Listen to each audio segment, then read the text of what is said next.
I want to tell you about a new podcast I'm loving from People magazine, People in the 90s, which takes you back to the days of everything from grunge to J-Lo and P. Diddy. On each episode, People's Jason Sheeler and Andrea Laventhal focus on one print issue of People from the 90s, along with the news that occurred during the week that issue hit newsstands. Guests include Tori Spelling, Paula Abdul, and Jamie Lee Curtis. And don't miss the show's Chasing Fabio feature, a weekly update on Jason's quest to land an interview with the elusive Italian-American hunk. Subscribe to People in the 90s wherever you get your podcasts. Hi everybody, I'm just popping in before we get started to let you know that we now have a Patreon. There's $5 and $10 tiers where you'll get access to bonus episodes, show notes, episode transcripts, and full-length PDFs of tabloids from the early 2000s. In the first bonus episode, I've answered some of your Girls Next Door questions and revealed some juicy deets about Playboy that didn't make it into the episodes. So join me, won't you? Over on Patreon, so I don't go bankrupt buying Girls Next Door DVDs. And also, trigger warning, this episode contains mentions of attempted suicide and self-harm.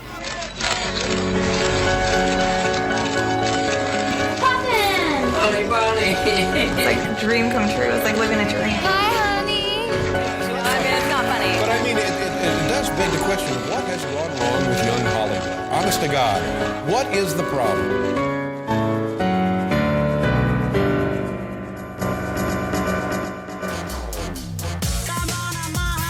Hello and welcome to Season 5 of Do You Remember This, where we look back on all the stories from Hollywood's best-worst decade, the early 2000s.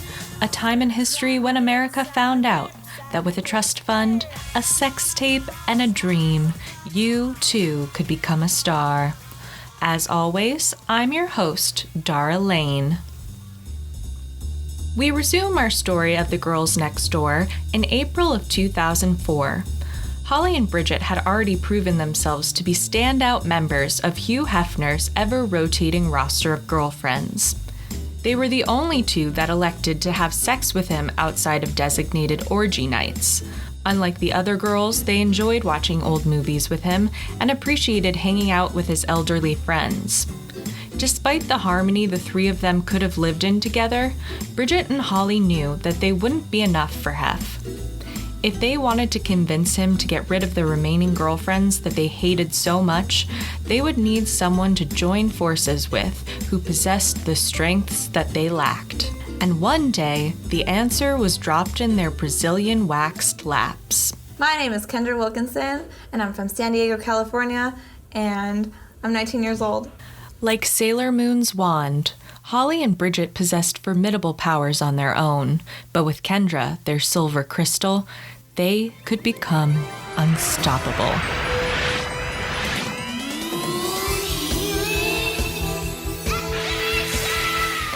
And that is a reference that Holly and Bridget would definitely get, and Kendra almost certainly would not. Kendra was young, wild, and uninhibited. But unlike the other girlfriends, she wasn't mean and vindictive towards Holly and Bridget. She ended up being the perfect foil to them, both in real life and on the Girls Next Door. Kendra is often cited as the reason why the show was so successful. Though Holly and Bridget brought their own unique traits and charisma, their perspectives were too similar. Both as a fellow girlfriend and a TV character, Kendra brought balance to this trifecta, thanks in part to her having a completely different upbringing compared to her two counterparts. In Holly's memoir, she says, "A woman who allows herself to enter into a situation like the one we were in must struggle with personal demons. I know I did." After making this assertion in her book, Holly never really shares the contents of her baggage.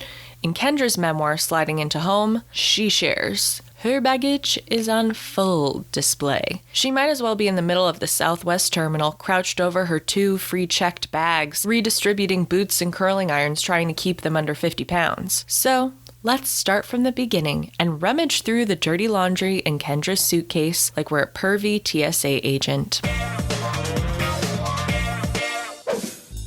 Kendra Lee Wilkinson was born in San Diego, California on June 12, 1985, to her parents Patty and Eric. Kendra's father walked out on them the first time when she was 3, while her mother was pregnant with her little brother Colin. After that, Patty moved them to New Jersey to live with her mother Mary, who we see in several episodes of The Girls Next Door. After Colin's birth, Kendra's father begged Patty to return to San Diego to try and make their marriage work, which she does, but a year later they again decide to separate.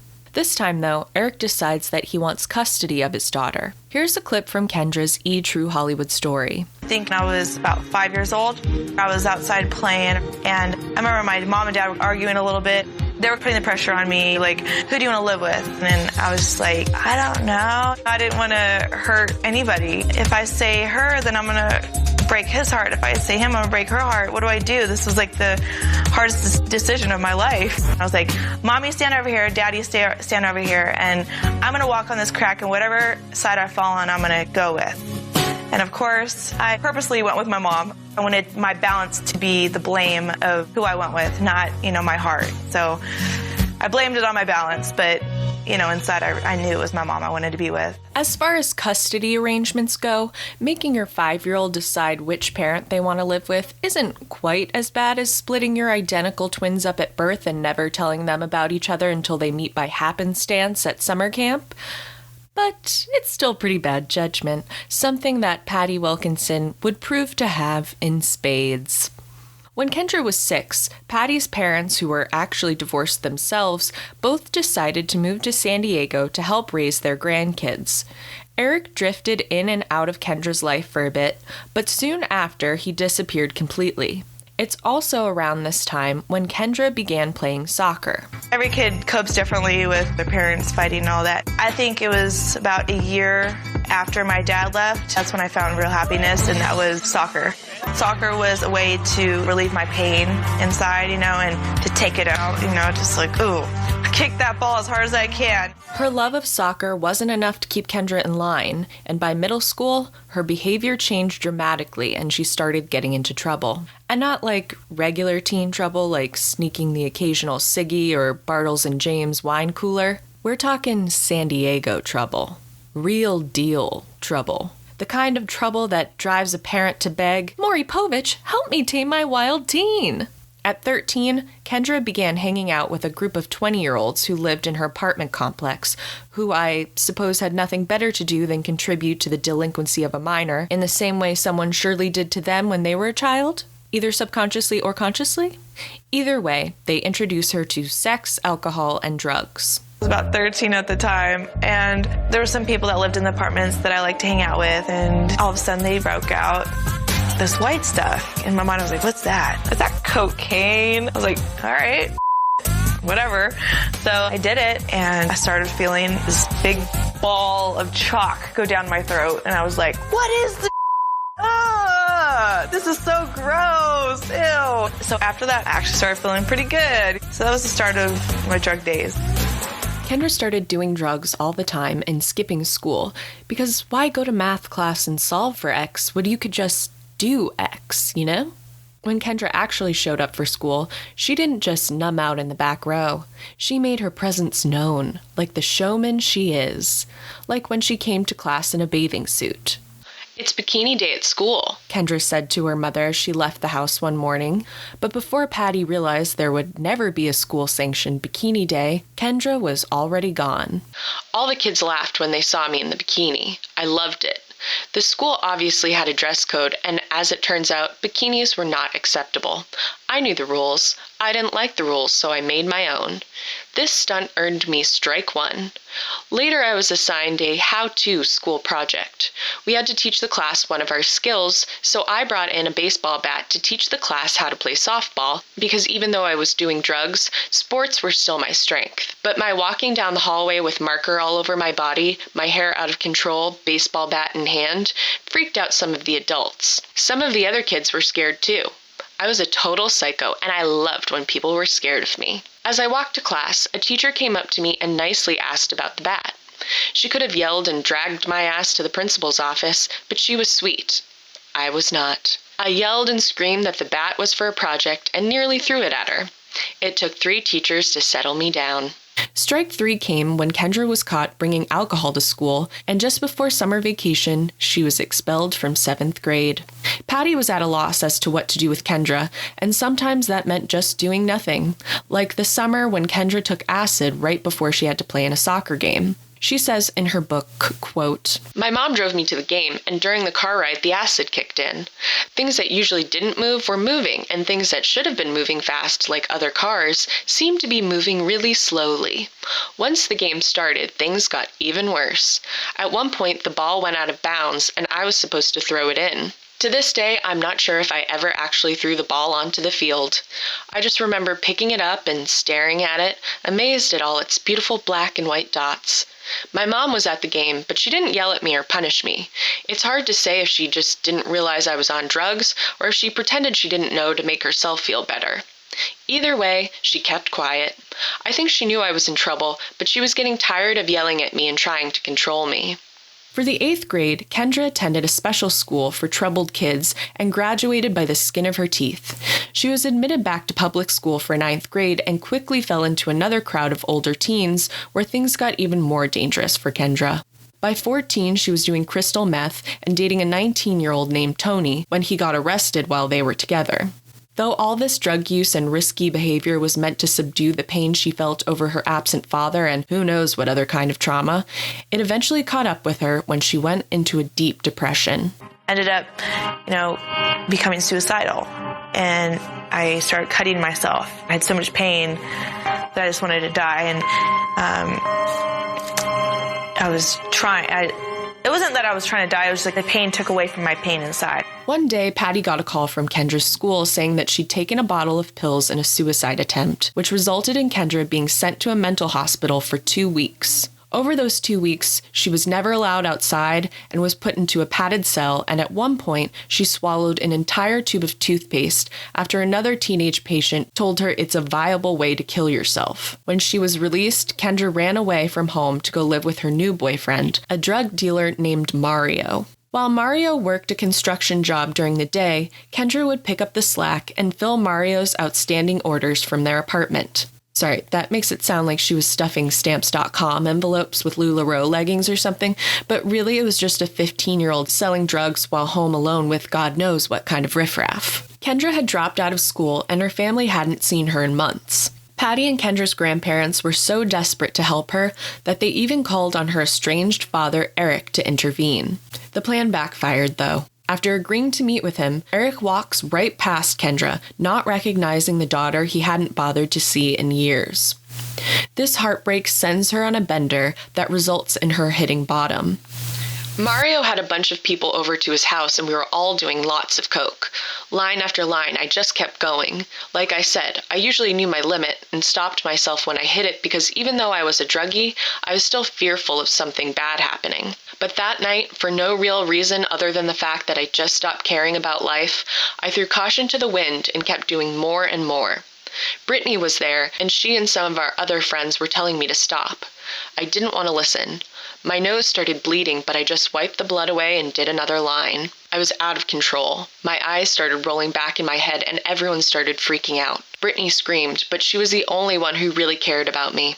I was shaking and choking on the blood that was dripping down the back of my throat. As she put it in her book, the next day was the dawn of a new Kendra, where she simply decides that she's done with drugs and quits everything cold turkey. She breaks up with Mario, goes back home, and the rest of her high school career seems to go smoothly. She's put into special education classes, and thanks to the extra attention, her grades improved. She started dating a nice enough guy named Zach, got a job at Papa John's, and then eventually is hired as a dentist assistant. But soon after graduating, she realized that her true interest was not in teeth, but in teat. I stripped only for about 6 months, and when I first started stripping, I started on my 18th birthday, pretty much. Small boobs, right off the soccer field, senior year in high school, ready to go. I got my old Halloween costume from senior year, and I'm ready to put it on and strip and get some money because I'm a free spirit. It had nothing to do with like, oh my God, I'm so sexy. I'd just be like, let's just get some money and move the fuck out of my house, get this fucking life started, right? Yeah. So I just went in the strip club, small boobs, Halloween costume, big ass, chunky ass boots. And yes, you are right about that story. I thought it was so cute. I climb up on the pole, fucking flip over. And keep in mind, my boots were that sticky, like, you know, what is it called? Vinyl? Yeah, like the trashy lingerie type of. Yeah, but they weren't like, keep in mind, that rubbing against the pole, you're stuck on the pole. Keep in mind, like, it doesn't let you slide down. So I was stuck on the pole first, okay? Okay. I'm like, why am I not moving down? Why am I not sliding down sexily? Is that even a word? I don't think so. I tried to slide down the pole in a sexy way. Okay. And I'm stuck because my boots won't allow me. It's like glue. It's like glue. It won't let me slide down. So now I'm having to freaking like climb down the pole, not just up, down, as I'm flipped upside down. Okay. Now I'm envisioning this, actually. Right. Okay, keep going. So it's already like ruined. The whole sexy move is already ruined. So now my goal is to get down off the pole. So I'm pretty high up. Finally managed to find the ground. And I'm like, okay, the song, I have to do something sexy because the song's almost over. I have to hurry up. Next thing you know, I flip my hair back. My hair gets stuck in my boot. And I go, I can't move. I can't move. The song's almost over. It's like 2 seconds. I'm like, oh my God, what am I going to do? I'm like stuck. My heel is stuck in my hair. What am I going to do? I'm like, this is not good. I just went, fuck, YOLO. I just yank my hair, scalped my own head. Chunks of hair are on my heel. I'm walking around getting my ones. Wait, that's a go-getter. So you still, after hurting and your head's bleeding, you're collecting your... I ran back in the little stripper lounge. I'm like, oh my God. Did anyone notice? Yeah, everyone noticed. It was so bad. Like the people watching you dance? Yes. So you made money and then you got your boob job. Yeah. Then and Kendra can dance. In addition to stripping, Kendra put her pictures on a modeling website, which is where she was discovered by Mark Fraser, Playboy's resident artiste. Mark was a painter. His canvas? The female form. And what better way to enhance humankind's original work of art sculpted by God than by painting clothes on it? It looks like the model's wearing clothes, but it's paint. Their boobs are out, but also covered. It's subversive. Playboy was known for having nude, painted ladies pass out jello shots at their various parties, and Kendra was about to join their ranks. Mark submitted her photos to the mansion staff for approval to work Hef's 78th birthday party. Those photos then made their way down the hall to Hef's personal consideration pile, meaning he would be looking out for her at the party. But apparently, Hef couldn't wait, and while Kendra was getting painted in the gym, Hef snuck downstairs to meet her before the festivities got started. Hef comes up to me and he says, hi. I'm like shaking. I'm like, hi. And I was just so nervous. Like, I've never met a celebrity in my entire life, and then here Hugh Hefner is right in front of me. I definitely knew at that moment, I'm like, I want to move here. I want to have a relationship with Hef. The interaction went well, probably thanks to the fact that Mark gave Kendra a heads up that she should tell Hef she was a college girl because Hef didn't like strippers. For someone who considered himself to be at the forefront of the sexual revolution, Hef was prudish and judgmental towards sex work, as were the other girlfriends in the mansion. Another example of this is the treatment of Stacey Burke, who you might remember from several episodes of The Girls Next Door, including the season 5 episode where Bridget is the maid of honor at her wedding in Vegas. Here, Stacey Burke, what's up? Her other furry friend. Yeah, I like that. I've given myself a bath too. Stacey used to be one of Hef's girlfriends, and when I first came to the mansion, Stacey and I shared a room, and I think that's where our bond started. Stacey is a model, but not like a regular model. She kind of does, she wears leather, and she has a whip and a ball gag. I guess you call her a fetish model. Stacey was a girlfriend at the mansion for a bit, and Isabella St. James describes in her book how she ended up getting kicked out, saying, quote, Hef actually liked Stacey's personality. She watched movies with him and didn't cause any trouble. Plus, she was a willing bedroom participant, so Hef was glad to let her stick around. One day, Emma called me to come over to Leah's room. They wanted to show me something on the computer. Still shots of Stacy in a very graphic adult film. We also called Tammy to show her what we found. We couldn't believe it. We knew she had done some fetish stuff, but not a full-on porno. None of the girlfriends really wanted Stacy in the group. I thought she was an embarrassment. At the Grammys, she wore some latex getup. At the Midsummer Night's Dream party, she dressed up as a horse with a gag in her mouth, and Hef had to have a talk with her about it. She was a nice, unthreatening girl, so she stuck around, but the porno was just too much. We didn't want that kind of association. Tammy said we should show Hef. We all agreed, and I was the one sent to get him. And without another thought, despite liking who she was as a person, Hef gave her the boot. Though it was an honorable discharge, as she was still welcome at parties. Hef was only interested in the girl next door, and to him, a sex worker didn't fit the bill, even though the arrangement he had with his girlfriends was in the same zip code as sex work. Luckily for Kendra, though, Hef bought that she was a college girl and not a stripper, and he invited her to come back to the mansion for the more intimate birthday party that he called Casablanca Night. Casablanca Night. It's just a very formal night, and we watch Casablanca, and then afterwards they do caviar and candlelight and a big Casablanca cake for Hef. So it's an event, not just a movie. As you might imagine, dressing for a formal theme party was a little out of our girls' wheelhouse. But the queen of theme lived right down the hall. Kendra recalls in her book, Bridget was the one who filled me in on the dress code. I slowly met her and some of the other girls throughout the day, and Bridget seemed to know the most about the weekend plans. I didn't know what to do. The only formal affair I had ever been to was my prom, and I'd only stayed for 2 minutes before leaving and changing into sweats. I called Bridget, whose room number was on a list by my phone, for some help. Hi, this is Kendra, I said in a slightly less of a little girl's voice than I would have once used. I don't really know where I am right now or what I'm doing here, but I was told I need to be in a fancy dress tonight, and I don't have one. I'll be right down, she replied sweetly. Minutes later, she showed up at my door, all dolled up in a black formal gown. Whoa, is that what I'm supposed to be wearing? Of course, silly. It's Casablanca night. You must remember this. I didn't know what to say. She took me to her room in the mansion, which was all pink and super girly. I thought it was cool, even though it wasn't necessarily my style. We went through her closet and found the perfect black dress for me to wear. Bridget was so nice, and she totally helped me out when she didn't even know me. But Bridget's intentions likely weren't completely pure. This was a big weekend for her and Holly, where they felt they had to help Kendra put her best foot forward so Hef might agree to welcome her as a girlfriend and kick out the others. That Sunday after Casablanca night was the mansion Easter party. A cool party that we have every spring at the mansion is our Easter party. We have a petting zoo and an Easter egg hunt, and it's a lot of fun for everyone.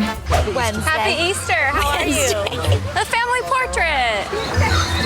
I just feel kind of out of place on Easter. I feel kind of useless because everybody else has kids and I don't, and I'm just standing there with nothing to do. Holly wouldn't prove useless that Easter of 2004. She had a plan. Bridget and I had gone down to Melrose to pick out matching dresses for the festivities, including one for Kendra. I knew she didn't have a ton of clothes and was probably stressing out just like I used to. Usually, I wouldn't be so eager to dress like anybody's twin, but I knew how adorable Hef thought it was when the girls dressed alike. After nearly 3 years at the mansion, I was pretty attuned to Hef's preferences. I imagined him seeing the three of us together in matching outfits and thinking, oh, how cute. By getting Kendra to dress the part of a new girlfriend, I hoped it would help Hef make up his mind and set us apart from the mean girls who would most likely show up to the Easter event wearing jeans and bored looks on their faces. That wasn't the only idea Holly and Bridget had in mind. Though the days of orgies in the grotto were long gone, according to Isabella St. James' book, one night, Holly, Bridget, and Kendra took Hef down to the pool and gave him one last taste of his 70s glory days. About a month after Kendra had been first introduced to the group, she was moving in, and the culture shock was immediate, making Kendra question whether or not this was really the place she wanted to be. The Playboy Mansion, considered to be one of the most debaucherous residences in the world, was actually providing the most structure Kendra had ever had in her life. She had a curfew and a regular schedule of events where her attendance was required. Even going to nightclubs was more like a chaperone field trip than a wild night out on the town. Hef even took care to keep drugs away from Kendra. After she confided that the remaining girlfriends had offered her cocaine, he finally had reason enough to give them the axe. Although it probably wasn't that difficult of a decision for him, because by their own admission, the last 3 girlfriends were mentally checked out by then and hadn't been having sex with Hef for at least a month.